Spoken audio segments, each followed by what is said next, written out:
Hello everybody, this is chapter 1.3. It's the third and final lecture of chapter 1.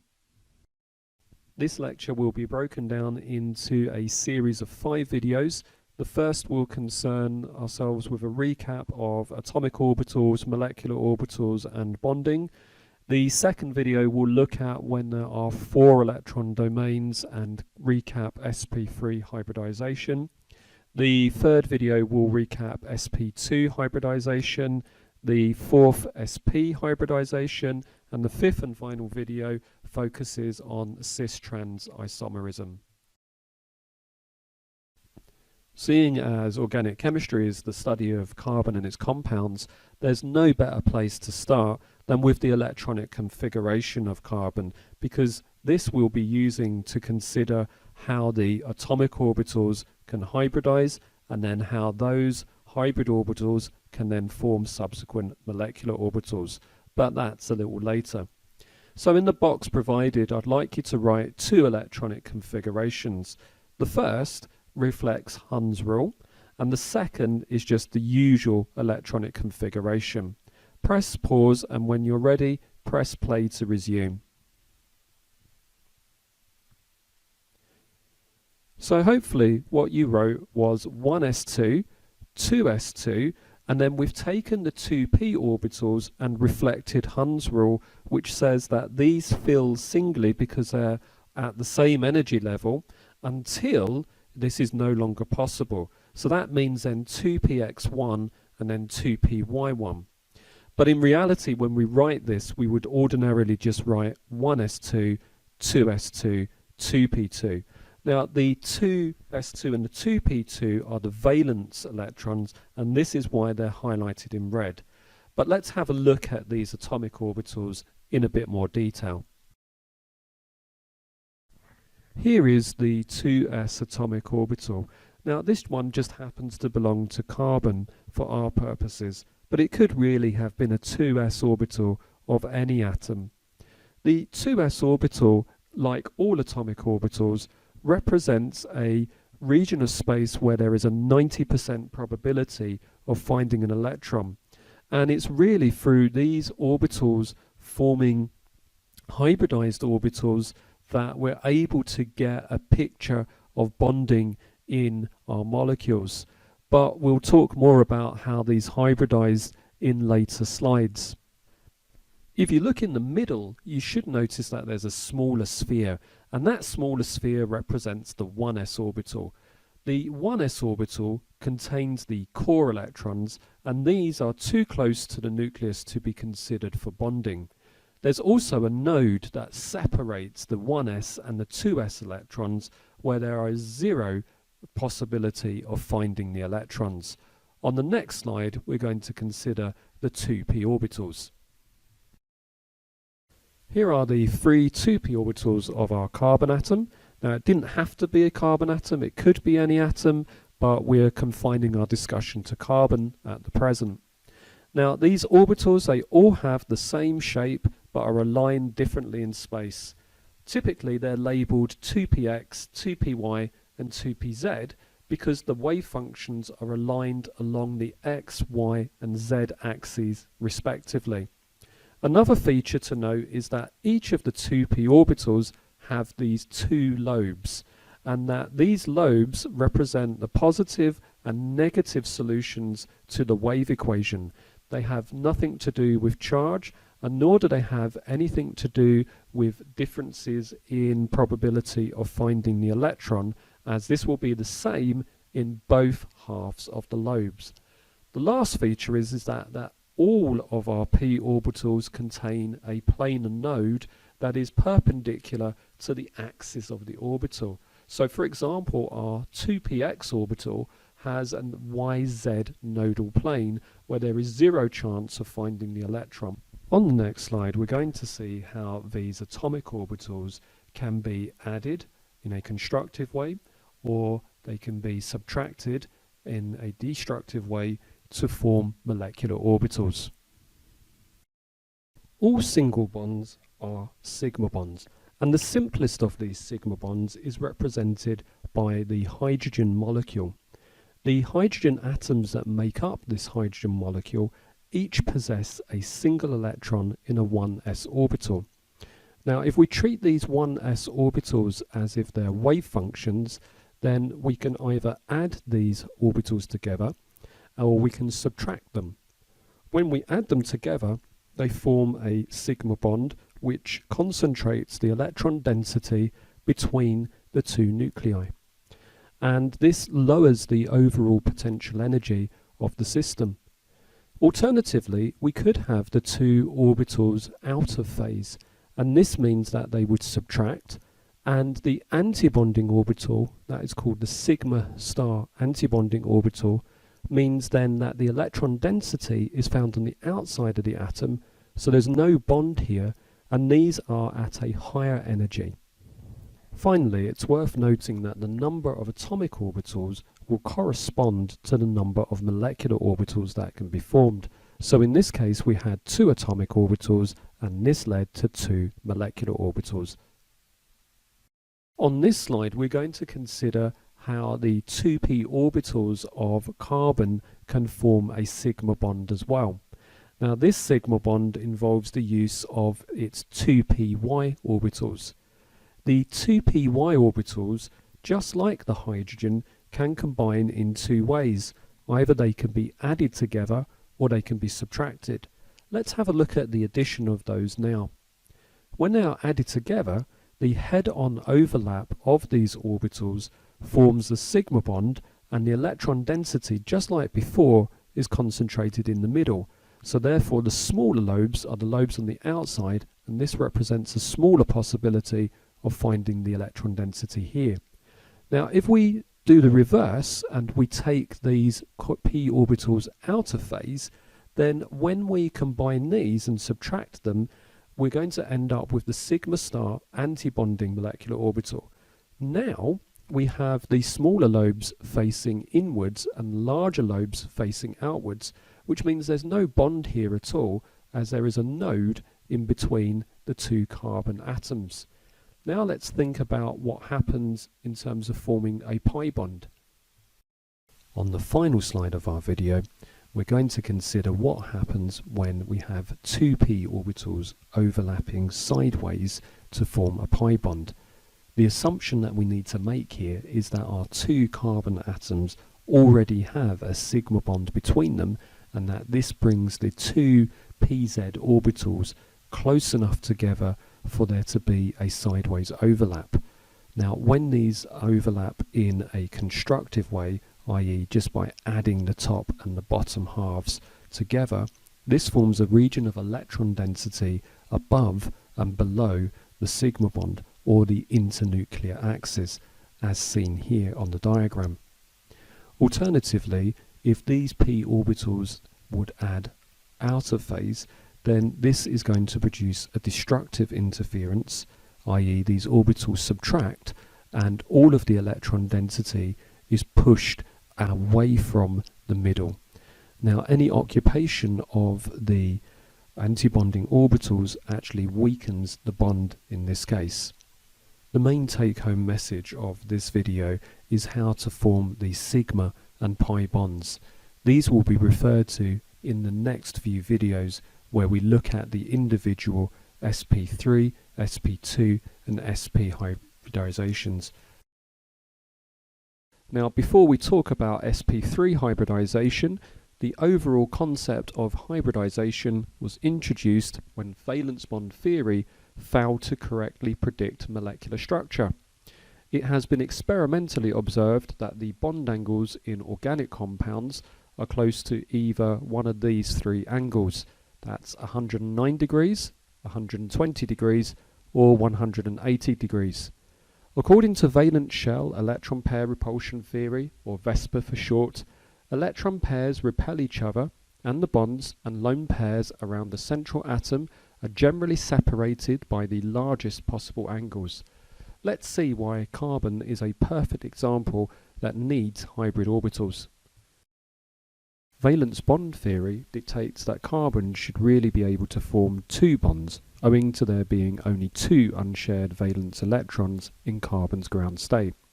But empirical evidence shows that the CH2 group is highly reactive and does not exist outside of a chemical reaction. Also, we have some other evidence that show the 2s and 2p atomic orbitals don't simply overlap, which means that carbon's mode of bonding must involve something different. From high school chemistry, you will have learnt that methane, CH4, does exist. We know that its bond angles have been measured to close to 109 degrees and that all of its bond lengths are the same. Yet, in order for 4 hydrogens to bond, there needs to be 4 unpaired electrons available for that bonding. So how does carbon form these bonds? Isolated carbon atoms don't really exist in our world, but when bonding occurs, a 2s electron is promoted to a 2p orbital, and this gives rise to there being 4 unpaired electrons. This produces an excited atom. These 4 unpaired electrons are now at a higher energy, but this is resolved if the 2s and 2p orbitals are mixed to form sp3 hybrid orbitals.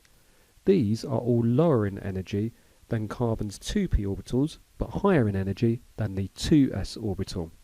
Each of the carbon's electrons can now occupy one of these orbitals. There are no 2p unhybridized orbitals, so there is no possibility of carbon forming a pi bond. Forming the atomic orbitals mean that the carbon atom has had a favourable trade. While it expended some energy in promoting the electrons, the gains in lowering its overall energy come from removing the electron pair repulsion in the 2s and the possibility of being able to form 2 additional bonds. Lastly, the sp3 hybrid orbitals will form directional bonds that increase their overlap with other orbitals and secures a better overlap of electron density between the bonding atoms. This results in the formation of stronger bonds. All this is quite difficult to tell by looking at the electrons. Let's look at a graphical representation of this process. Here we can see carbon's 2s and 3 2p orbitals, and if we perform a qualitative mixing of these orbitals, only one of these ways is shown. There are an additional 3 ways of doing this. The result is an sp3 hybrid orbital. The similar phases interact constructively, that is, they add together to form a large region of electron density in the front right upper octant. The smaller lobe represents a smaller region of electron density pointed towards the nucleus. The sp3 orbitals are described as having 1 part s character and 3 parts p character. The greater the s character, the closer the electrons are held to the nucleus, the shorter the bond and the stronger the bond. Thus, sp3 hybridized atoms form longer and weaker bonds than those of sp2 and sp hybridized carbon atoms. This is not to say that these bonds between sp3 hybridized atoms are weak. The overlap of the sp3 orbital with a 1s orbital is shown so as to emphasize the favourable head-on overlap of the sp3 hybrid orbital with hydrogen's 1s orbital. This forms a very, very strong bond indeed. Let's now look at all of these possible interactions as methane is formed. The sp3 hybrid orbitals orient themselves around carbon's nucleus with a 109 bond degree angle separating them, and this correlates well with the observed bond angles in methane. The bonding orbitals are arranged in a tetrahedron, and each of the hybrid orbitals contains an unpaired electron which are now able to overlap with the 1s electron of hydrogen. All of the carbon-hydrogen bonds are sigma bonds and are very strong. When we draw the representations of this, however, we do so in a 2-dimensional way. Let's see how we get from the 3D picture here to a 2D representation. Here are 3 different representations of methane. I'll introduce them one by one. So in figure A, we have an inner solid surface that represents the region of high electron density. This correlates with our sp3 hybrid orbitals. Now, the outer mesh surface represents approximately the furthest extent of overall electron density for a molecule of methane. You'll probably be more familiar though with B, and I encourage you to build the ball and stick model of methane so that you can see how the 3D representation is translated into 2 dimensions. Now in C, this is how we'll draw methane on paper. The ordinary lines are used to show the 2 bonds that are in the plane of your screen, and a solid wedge is used to show the bond that is coming out of your screen, and a dashed wedge is used to show the bond that is going behind the screen. So far we've only considered carbon and its bonds, but what about other atoms that can demonstrate sp3 hybridization? Now that we have seen how sp3 hybridization applies to carbon, let's turn our attention to some other heteroatoms in the second period. All of these examples contain sp3 hybridized orbitals, but the electron domains are different. I'll use the phrase electron domain to describe one of 2 possibilities. A, the bonding domain. This doesn't matter if it's a single, double or triple bond. This simply refers to the region where electrons are being shared between 2 atoms. And B, a non-bonding domain, which means the presence of lone pairs of electrons. In methane, we've seen how there are 4 bonding domains, and these are spread out in 3-dimensional space to minimize any valence shell electron pair repulsions of the bonded pairs. This is achieved by each hydrogen-carbon-hydrogen bond angle being approximately 109 degrees, and this corresponds to the tetrahedral geometry we observe for carbon. The hybridization model rationalizes the VESPR model and provides an explanation for the observed bond lengths and bond angles. In ammonia, NH3, nitrogen's 2s and 2p orbitals can also create 4 sp3 hybrid orbitals, one of which is occupied by a lone pair of electrons. So there are still 4 electron domains, and these can be arranged into a tetrahedron just like methane. In a water molecule, the 2 sp3 hybrid orbitals are occupied by the 2 lone pairs on the oxygen atom, whilst the other 2 bond with hydrogen. Again, there are still 4 electron domains. These examples all share the same tetrahedral geometry around their central atom, and these are all examples of sigma bonds, which are single bonds. Though you'll probably say that ammonia is trigonal pyramidal and water is bent, I'd prefer you to recognise that these are molecular geometries based on the ideal family AX4, where A is the central atom and X typically represents a bonded electron domain. The AX4 idealized family is based on a tetrahedron. In this video, we're going to consider what happens when there are 3 groups surrounding carbon and their corresponding hybridization. We'll also consider other heteroatoms which can demonstrate sp2 hybridization. Just like before, let's have a look at the hypothetical excitation and formation of our 3 sp2 hybrid atomic orbitals. The process of excitation from the 2s electron into the 2p is the same as before. However, this time carbon is going to form 3 bonds. Therefore, the mixing only needs to occur between one of our 2s orbitals and 2 of the 2p orbitals. These we have highlighted using a dashed line. The remaining 2p electron is left unhybridized. The mixing of these 2s and 2p atomic orbitals gives rise to 3 lower energy sp2 hybrid orbitals. Note how the unhybridized p orbital is the same energy as carbon's atomic 2p orbital. It is this electron that can sideways overlap with another electron in a p orbital with the same direction, typically pz, to become part of a pi bond. As before, the idea of hybridization is to lower the energy of the atomic orbitals and allow them to form the required number of bonds. When we mathematically mix the carbon's 2s and 2p atomic orbitals, note how 2 of our 2p orbitals lie in a plane. Any such mixing of these atomic orbitals will result in a planar sp2 hybrid orbital. Here we only show the example of one possible mixing. The positive lobes are indicated by the grey shaded areas, and when they are mixed they add constructively.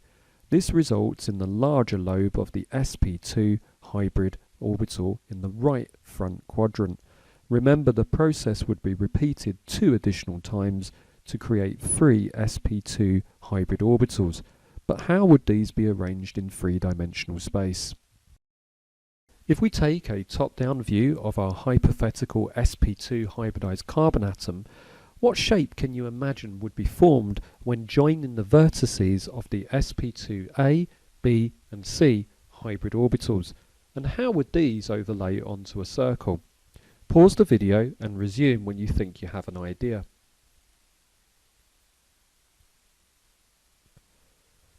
The answer to the first half of that question is that connecting each vertex would produce a 2-dimensional equilateral triangle.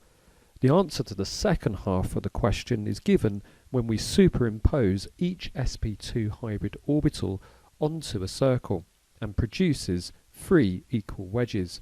We can rationalize this as each hybrid sp2 orbital orients itself to maximize the distance between themselves, and this is exactly what we observe when these atoms are bonded, a 120-degree bond angle.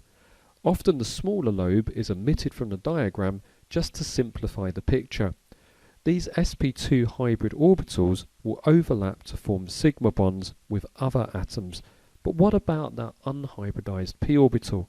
To consider this unhybridized orbital, we need to change to a side-on perspective of our hypothetical sp2 hybridized carbon atom. Here I've included the Cartesian axes so as to make sense of the sp2 hybrid orbitals and its 2pz atomic orbital alignment in 3-dimensional space. Now we can see why it's preferable to leave out the smaller backside lobes of each sp2 hybrid orbital, as this would not help to clarify the view. Each sp2 hybrid and atomic orbital contains an unpaired electron. The bonded carbon will need orbital overlap for each orbital that's present.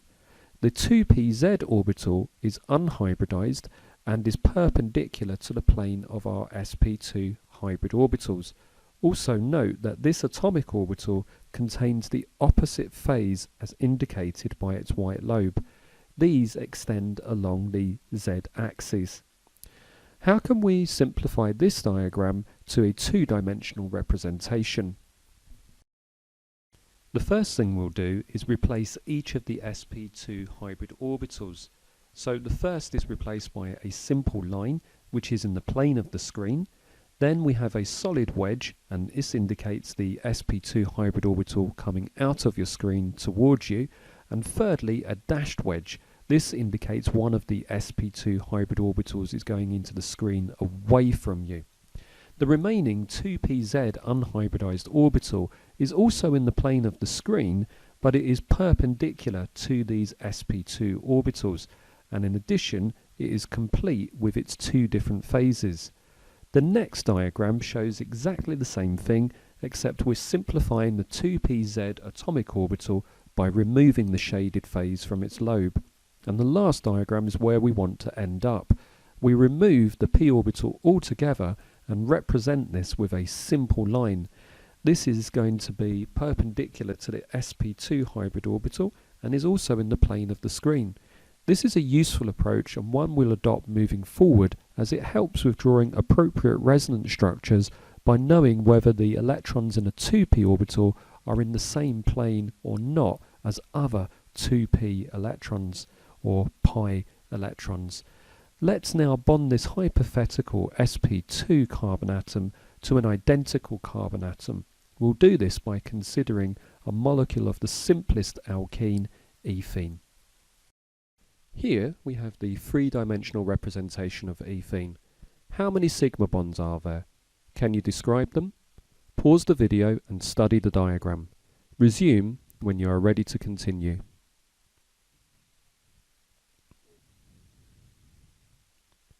Hopefully you counted out 5 sigma bonds. Where are they? 4 are like those that we encountered in methane between the carbon and hydrogen atoms, except the sigma bond is formed now between an sp2 hybridized carbon atom and the 1s atomic orbital of hydrogen. The last sigma bond is represented by a head-on overlap of two sp2 orbitals and is between the two carbon atoms. As a result of this bond being formed first, the two 2pz atomic orbitals are now in close enough proximity for there to be a sideways overlap, forming the pi bond. The pi bond is a bonding molecular orbital and is formed above and below the sigma framework, as indicated in the second diagram, which is a simplified version.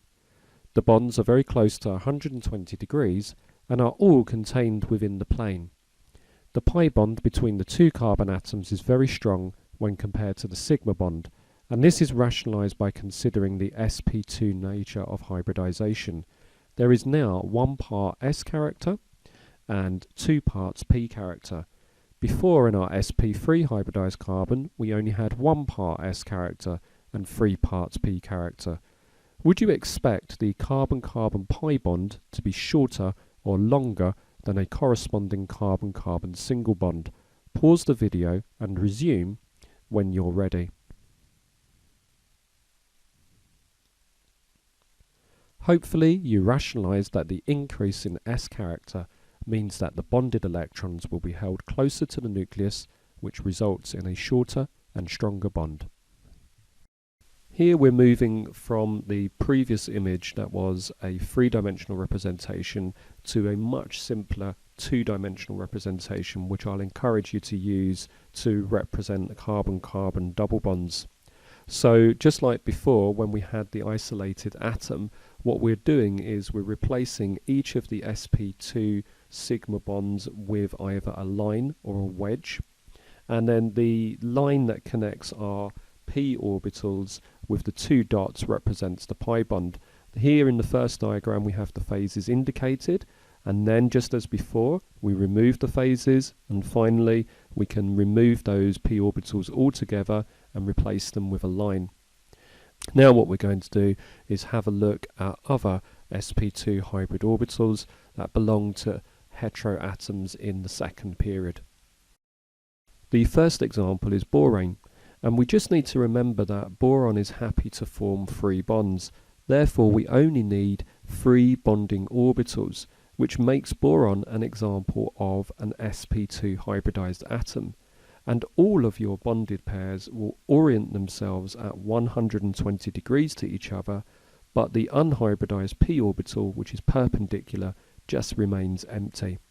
Boron is in fact trigonal planar.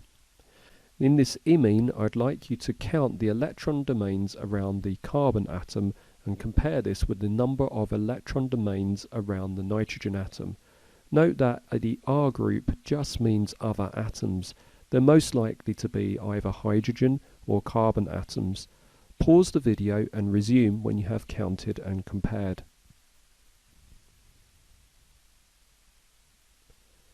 In the imine, the carbon has 3 bonded pairs, so there are 3 electron domains. Nitrogen also has 3 bond domains, 2 of which are bonding domains. Remember, the pi bond is treated as a single bonding domain. The third electron domain is a non-bonding pair, that is, its lone pair.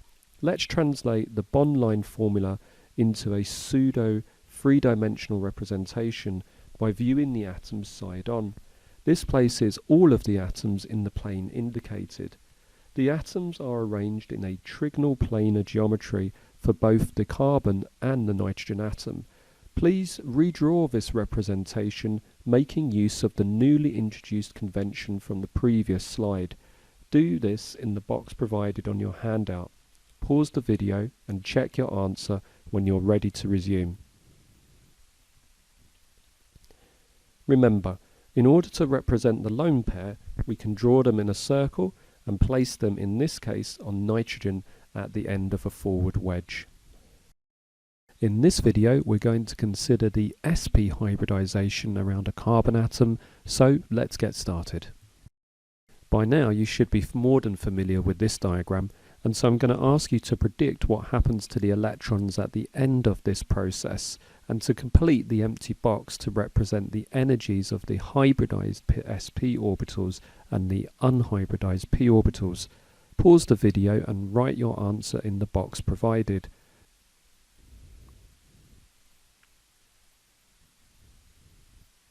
You should have drawn two sp hybrid orbitals, each with an unpaired electron. These will be lower in energy than the corresponding two p orbitals, but higher in energy than the 2s atomic orbitals. This time we have two unhybridized p orbitals, each with an unpaired electron, and these will be available to form pi bonds. Just as before, the energy gains make this a favourable process. Let's visualize how the atomic orbitals hybridize to form both of the sp hybrid orbitals. Here, there are only two possibilities of combining the orbitals. The first is to add them, and when we superimpose them, this results in an sp hybrid orbital which has the electron density to the right of our carbon atom. If we were to subtract the s and p orbital and superimpose those, this will result in an sp hybrid orbital where the electron density is to the left of the carbon atom. However, just like before, we haven't considered the unhybridized 2p atomic orbitals. Let's take a look at these using a side-on view. Note how the spa and sp hybridized orbitals are aligned 180 degrees to each other along the y-axis. This helps us to rationalize the VESPER picture that accompanies the sp hybridized molecules, as the bonding pairs will be placed 180 degrees in space from each other to minimize electron pair repulsion. Such compounds are linear. Just like before, we have our hypothetical sp hybridized carbon atom, and each of these orbitals have the capability of overlapping with another orbital to form a bond. We've removed the backside lobe of the spa hybrid orbital for clearer viewing, and the same for the spb hybrid orbital. The two remaining unhybridized p orbitals are perpendicular to the y-axis. The 2pz atomic orbital extends along the z-axis as before, whereas the 2px orbital is also perpendicular to the y-axis, but you would need to imagine the grey lobe coming out of the screen towards us, whereas the white lobe of this px atomic orbital would be pointed towards the back of your screen. Now let's bond this to another sp hybridized carbon atom. We'll consider this in the context of the simplest alkyne, ethyne. Here's a representation that looks at the individual bonding components of ethyne. So in this case we have 3 sigma bonds this time. The first results from the sp hybrid orbital overlap between 2 carbon atoms, and the second and third result from the sp hybrid orbital overlap of carbon with the 1s atomic orbital of hydrogen. There are also 2 pi bonds to consider. The first results from the sideways overlap of 2 pz orbitals, and this pi bond is parallel to your screen, and the lobes of our pi molecular orbitals would be perpendicular to the sigma framework. The second pi bond uses carbon's 2px orbitals. These also sideways overlap, and they form a pi bond that is in the front and the back. So this means that the grey lobes would be coming out of the screen towards you, whereas the white lobes would be behind your screen. So now that we've seen all of the individual bonding components, let's put these together to see what a molecule of ethyne actually looks like. Here's our molecule of ethyne, and what we're going to do is translate this into a simpler 2-dimensional representation of where all of the electrons are and where all of the bonds are as well. Now in order to do that, we take our sp hybrid orbitals and we just turn these into straight lines connecting each atom. Now that was going to reflect the 180 degree molecular geometry of each sp hybridized carbon atom. The pi bonds, of course, are perpendicular to this sigma framework, but we're just going to take the coloured phases and replace them with white lobes first of all, and then just like before, we're then going to look at the pz orbitals first, and the PZ orbitals we can replace with simple lines, as these are perpendicular to the sigma framework as indicated. Now the PX orbitals, these are going to be coming out of the screen, and they're also going to be behind the screen. So the pi lobes are behind the screen, indicated by the dashed wedges, and the other pi lobes are indicated by the solid wedges, and this happens to contain the electrons. The final topic under discussion in this video is that of a specific form of isomerism. We've already seen how constitutional isomers result from the different connectivity of atoms with the same molecular formula. However, as a consequence of sp2 hybridization seen in alkenes and discussed in video 3, there is the possibility of a different type of isomerism, that is stereoisomerism. In this case, molecules will have the same molecular formula and the same connectivity of atoms or groups, but these will differ in their position in three-dimensional space. Later in chapter 5 we will consider enantiomers, but for now we're going to consider cis-trans isomers, which are a specific form of diastereomer. So in order for us to think about these, we'll need to consider the planarity of the carbon-carbon pi bond and what this means. I think this slide says it all really. In an alkene, the atoms or groups that are connected to the carbon atom are locked into a position in space, even if these are planar molecules. Try building a molecule using your model kit that includes a pi bond. The moment that you've succeeded in doing this, all of the atoms or the groups will be fixed in three-dimensional space, and the only way of getting them to take or adopt a different position would be to rotate the bond. Now this is going to require energy to break that pi bond. Let's see this in action.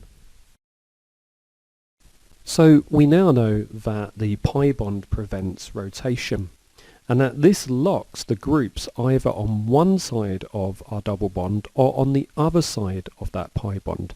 Now this is easy to tell from the way that we've been drawing these molecules when we put a plane that is parallel to our pi bond.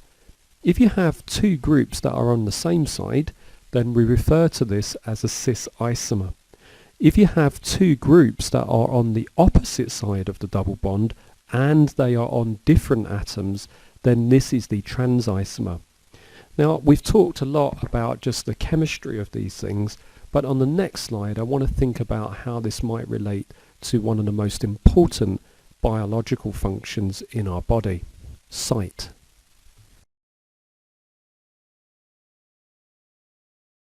There are two types of photoreceptors in the retinas of your eye that help with visual information processing, and they operate under two different types of light conditions. The rod photoreceptors are highly sensitive, and these work best in dim light, helping you to mediate your vision, while the cone photoreceptors operate in bright light, and these help with your color vision and the sharpness of your vision. Now, in order to detect light, both the rods and the cones exploit the unique properties of a specific cis isomer. This is called 11-cis-retinal and is a photosensitive derivative of vitamin A. This specific cis isomer is found covalently bound to opsin, which is a signal protein and forms a visual pigment molecule. In the presence of light, the 11-cis-retinal is isomerized to all trans-retinal, and the straightening of the polyene chain activates the opsin. Now if you look at the space-filling model, you can see that there are groups in the cis isomer that crowd one another. That crowding is released when the cis-retinal is straightened into the trans isomer. Light provides that energy to help break the pi bond and release that crowding. The formation of all trans-retinal is essential for activating the photoreceptors and initiating vision. But neither the opsin nor the all trans-retinal are sensitive to light, So new 11 cis-retinal must be continuously provided in order for the photoreceptors to function. A brief shortage of 11 cis-retinal is quite uncomfortable. Think when a car's bright headlights have come towards you and have left you partly blind. Now that is in part due to the depletion of this particular 11 cis-retinal in the rods. Your vision will recover from this shortage, but if you've got a prolonged 11 cis-retinal deficit, this usually happens because you're vitamin A deficient and can actually lead to night blindness. In order to generate enough of the 11 cis-retinal for normal eye function and for the survival of the photoreceptors in the eye, then all transretinal is converted back to 11 cis-retinal for a series of multi-step enzyme catalyzed reverse processes. But quite a bit of energy has to be put in here. Firstly, you have to break apart that double bond, and then you've got to rotate these groups back into a more crowded situation. This concludes chapter 1.3, and if you join me in the next video, we'll start looking at more complicated molecules and their functional groups. See you there.